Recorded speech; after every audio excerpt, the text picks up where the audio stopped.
Friends, welcome to my channel Shilpa's Abhiruchi. ಇವತ್ತಿಂದು ಹೊಸ recipe, ಒಂದು ಸ್ಪೆಷಲ್ ಖಾರವಾಗಿರೋ ಒಂದು ಚಟ್ನಿ ರೆಸಿಪಿ ಹೇಳ್ತಾ ಇದ್ದೀನಿ. ಇದು ತುಂಬ ಚೆನ್ನಾಗಿರುತ್ತೆ. ದೋಸೆ, ಇಡ್ಲಿ, ಪರೋಟ, ಚಪಾತಿ, ರೊಟ್ಟಿ, ಅನ್ನಕ್ಕೆ ತುಪ್ಪ ಹಾಕೊಂಡು ತಿಂದರೆ, ಮೊಸರು ತುಪ್ಪ ಒಳ್ಳೆ ಕಾಂಬಿನೇಷನು. ಹೇಗೆ ಮಾಡೋದಂತ ತೋರಿಸ್ತೀನಿ, ಬನ್ನಿ ನೋಡಿ. ಫಸ್ಟು ಜೀರಿಗೆ ಹಾಕ್ಕೊತಾ ಇದ್ದೀನಿ, 3 ರಿಂದ 4 ಟೇಬಲ್ ಸ್ಪೂನು. ಇದನ್ನು ಡ್ರೈ ರೋಸ್ಟ್ ಮಾಡಬೇಕು. ಇಷ್ಟು ಕೊಬ್ಬರಿ ತಗೊಂಡಿದ್ದೀನಿ, ಸ್ವಲ್ಪ ಇದನ್ನು ಡ್ರೈ ರೋಸ್ಟ್ ಮಾಡಬೇಕು. ಇವಾಗ ಮೆಣಸಿನ್ಕಾಯಿ ಹಾಕೊತಾ ಇದ್ದೀನಿ. ಇದಕ್ಕೆ ಸ್ವಲ್ಪ ಎಣ್ಣೆ ಬಿಟ್ಕೊಂಡು ಉರಿಬೇಕು. ಸ್ವಲ್ಪ ಎಣ್ಣೆ ಬಿಡಬೇಕು. ಇದಕ್ಕೆ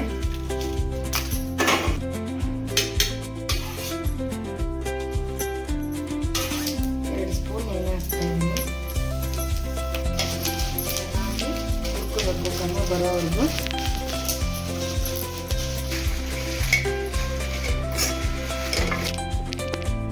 ಎರಡು ಸ್ಪೂನ್ ಎಣ್ಣೆ ಹಾಕ್ತಾ ಇದ್ದೀನಿ.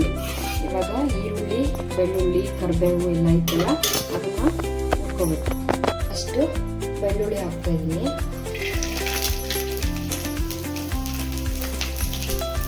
ಮತ್ತೆ ಈರುಳ್ಳಿ ಹಾಕ್ತಾ ಇದ್ದೀನಿ.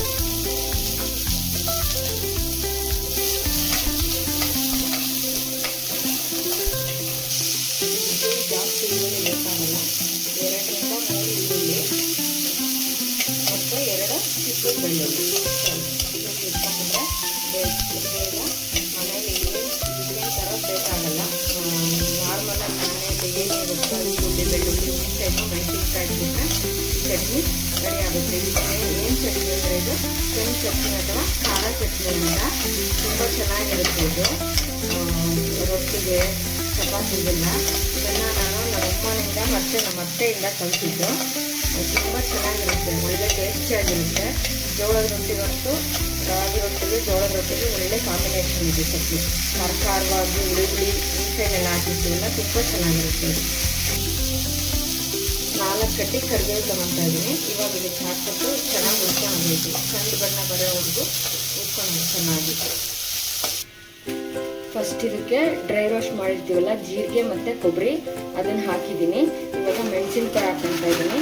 ಇದು ಡ್ರೈ ರೋಸ್ಟ್ ಮಾಡಿರೋದ್ರಿಂದ ಕೊಬ್ಬರಿ ಜೊತೆಗೆ ಹಾಕೋದ್ರಿಂದ ಘಾಟ್ ಬರಲ್ಲ ಮೆಣಸಿನ್ಕಾಯಿನ. ಅದಕ್ಕೆ ಇವಾಗ ಚೆನ್ನಾಗಿ ನುಣ್ಣಗೆ ಪೇಸ್ಟ್ ಪುಡಿ ಮಾಡ್ಕೋಬೇಕು ಇದನ್ನು. ಆಮೇಲೆ ಉದ್ದಿರೋ ಅಂಥದ್ದು ಏನು ಬೆಳ್ಳುಳ್ಳಿ, ಈರುಳ್ಳಿ ಇರುತ್ತೋ ಅದನ್ನು ಹಾಕಿ ರುಬ್ಬಿಟ್ರೆ ಚಟ್ನಿ ರೆಡಿ. ಇದು ಇನ್ನೂ ಸ್ವಲ್ಪ ಪುಡಿ ಹಾಕಬೇಕು. ಈ ಮೆಣಸಿನ್ಕಾಯಿ ಬೀಜ ಎಲ್ಲ ಚೆನ್ನಾಗಿ ಪುಡಿ ಆಗಬೇಕು. ಇನ್ನೂ 2 ಸಲ ಹಾಕಬೇಕು. ನೋಡಿ, ಇವಾಗ ಈ ಥರ ಪುಡಿ ಆಗಿದೆ. ಇದಕ್ಕೆ 1 ದಪ್ಪ ನಿಂಬೆಹಣ್ಣಿನ ಗಾತ್ರ ಹುಣಸೆಹಣ್ಣು ಚೆನ್ನಾಗಿ ತೊಳೆದಿಟ್ಕೊಂಡು ಹಾಕ್ತಾ ಇದ್ದೀನಿ. ಈ ಥರ ಚೆನ್ನಾಗಿ ಹುರಿದಿರಬೇಕು. ಇದನ್ನು ಸ್ವಲ್ಪ ತಣ್ಣಗೆ ಬಿಟ್ಬಿಟ್ಟು ಜಾರಿಗೆ ಹಾಕ್ಕೊಂಡು ಚೆನ್ನಾಗಿ ರುಬ್ಕೊಳ್ಳೋದು. ನೋಡಿ, ಇವಾಗ ಹಾಕ್ತಾ ಇದ್ದೀನಿ. ಈ ಚಟ್ನಿ ಅಂತೂ ತುಂಬ ಚೆನ್ನಾಗಿರುತ್ತೆ. ಇದು ನಮ್ಮ ಮನೇಲಿ ಯಾವಾಗಲೂ ಎನಿ ಟೈಮ್ ಇರುತ್ತೆ ಇದು. ಈ ಚಟ್ನಿ ಇಲ್ಲದೆ ಊಟನೇ ಆಗಲ್ಲ. ನನ್ನ ಮಗನಿಗಂತೂ ತುಂಬ ಇಷ್ಟ ಈ ಚಟ್ನಿ. ನಾನು ಇದಕ್ಕೆ ಸ್ವಲ್ಪ ಬೆಲ್ಲ ಜಾಸ್ತಿ ಹಾಕ್ತಾ ಇದ್ದೀನಿ. ಯಾಕಂದರೆ ಸ್ವಲ್ಪ ಖಾರ ಇಷ್ಟಪಡದೇ ಇರೋರು ಬೆಲ್ಲ ಹಾಕ್ಕೋಬೋದು. ಹುಣಸೆಹಣ್ಣು ಹಾಕಿರೋದ್ರಿಂದ ಬೆಲ್ಲಕ್ಕೂ ಹುಣಸೆಹಣ್ಣಿಗೂ ಕರೆಕ್ಟ್ ಚೆನ್ನಾಗಿರುತ್ತೆ ಕಾಂಬಿನೇಷನು. ಮತ್ತು ಹುಳಿನ ಕಡಿಮೆ ಮಾಡುತ್ತೆ ಇದು. ಹುಳಿ ಖಾರ ಹುಳಿ ಜಾಸ್ತಿ ಇಷ್ಟಪಡೋರು ಬೆಲ್ಲನ ಸ್ವಲ್ಪ ಕಡಿಮೆ ಹಾಕ್ಕೋಬೋದು.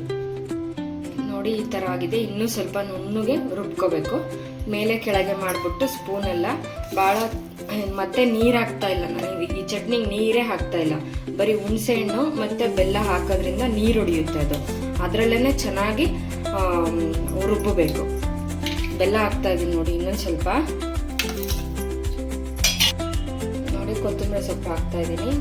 ಇವಾಗ ಉಪ್ಪು ಸೇರಿಸೋದಕ್ಕೆ ನಾನು ಕೈ ಎಳ್ತಲ್ಲೇ ಹಾಕ್ತಾ ಇದ್ದೀನಿ. ನನಗೆ ಅಭ್ಯಾಸ ಆಗ್ಬಿಟ್ಟಿದೆ. ನೀವು ನೋಡ್ಕೊಂಡು ರುಚಿಗೆ ತಕ್ಕಷ್ಟು ನೋಡ್ಕೊಂಡು ಉಪ್ಪು ಹಾಕ್ಕೊಳ್ಳಿ. ಈ ಥರ ಆಗಿರುತ್ತೆ. ನೀರು ಹಾಕದೆ ರುಬ್ಬಿರೋದು ನೋಡಿ, ಈ ಥರ ಆಗಿರುತ್ತೆ. ನೋಡಿ ಬೇಕಂದರೆ ಚಿಕ್ಕ ಜಾರಲ್ಲೂ ಹಾಕೋಬೋದು.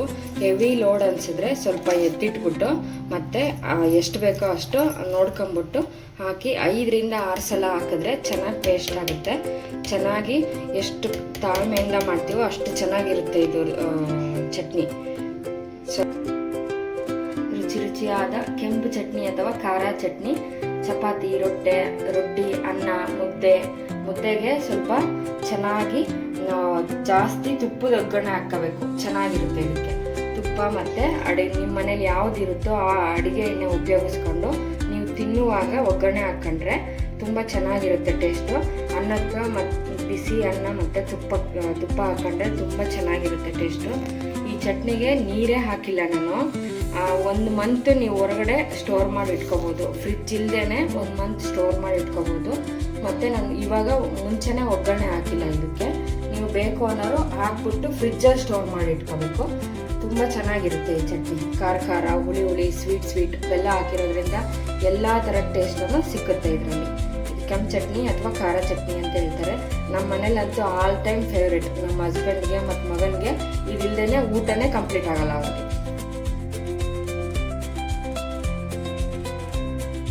ಇದೇ ಥರ ನಮ್ಮ ವಿಡಿಯೋಸ್ ನೋಡ್ತಾ ಇರಿ. ನಮ್ಮ ಚಾನಲ್ಗೆ ಸಪೋರ್ಟ್ ಮಾಡಿ, ಶೇರ್ ಮಾಡಿ, ಲೈಕ್ ಮಾಡಿ.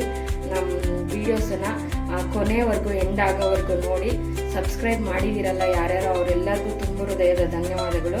ಯಾರ್ಯಾರು ಸಬ್ಸ್ಕ್ರೈಬ್ ಮಾಡಬೇಕು ಅಂತ ನೋಡ್ತಾ ಇದ್ದೀರೋ ವಿಡಿಯೋನ ಕೊನೆಯವರೆಗೂ ಎಂಡ್ ಆಗೋವರೆಗೂ ನೋಡಿಬಿಟ್ಟು ರೆಸಿಪಿ ಇಷ್ಟ ಆದರೆ ಶೇರ್ ಮಾಡಿ, ಲೈಕ್ ಮಾಡಿ, ಫಾಲೋ ಮಾಡಿ, ಸಬ್ಸ್ಕ್ರೈಬ್ ಮಾಡಿ.